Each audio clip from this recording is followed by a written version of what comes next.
در این ویدیو قصد داریم به اشتباه روش علمی پژوهشی متداول در عرصه پژوهش‌های علمی با استناد به یافته‌های روانشناختی بپردازیم.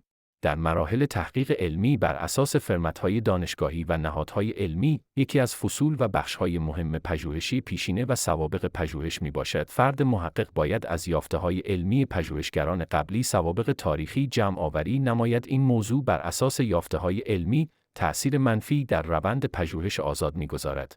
محقق یا دانشجو با یک سوال وارد عرصه پژوهش می‌شود، طرح مسئله می‌کند و فرضیه ارائه می‌دهد و بعد باید در بخش دوم با استفاده از پژوهش‌ها و یافته‌های علمی محققین قبلی پژوهش خود را بسط دهد. حالا ببینیم از دید روان شناختی چه اتفاقی در روند پژوهش و ذهن فرد می‌افتد.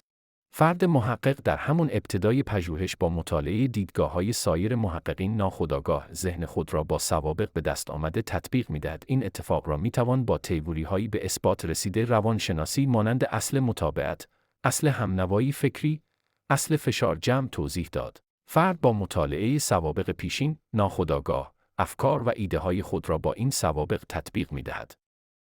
حتی اگر ایده و طرز فکر فرد محقق با این سوابق هم راستا نباشد، با مطالعه رفرنس‌های قبلی دچار تزلزل می‌شود و شروع به خودسانسوری می‌کند و بعضاً حتی داده‌هایی به دست آمده مغایر با رفرنس‌های قبلی را دستکاری می‌کند.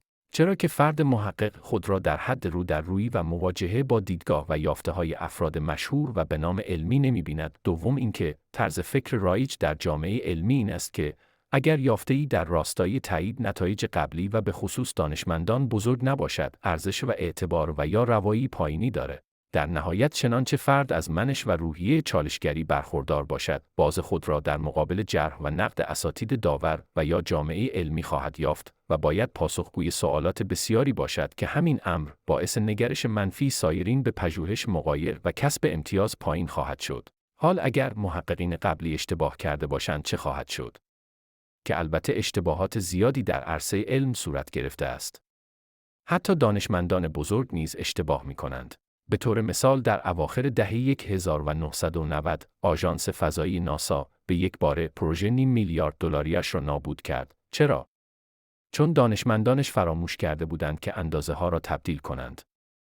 حال سوال این است: آیا اشتباهاتی از این دست در عرصه پژوهش صورت نگرفته است؟ زمانی که نیوتن جاذبه زمین را کشف کرد، آیا برای اثبات آن به دنبال سوابق تاریخی بود یا خیلی ساده گفت زمین دارای نیروی جاذبه است؟ چرا؟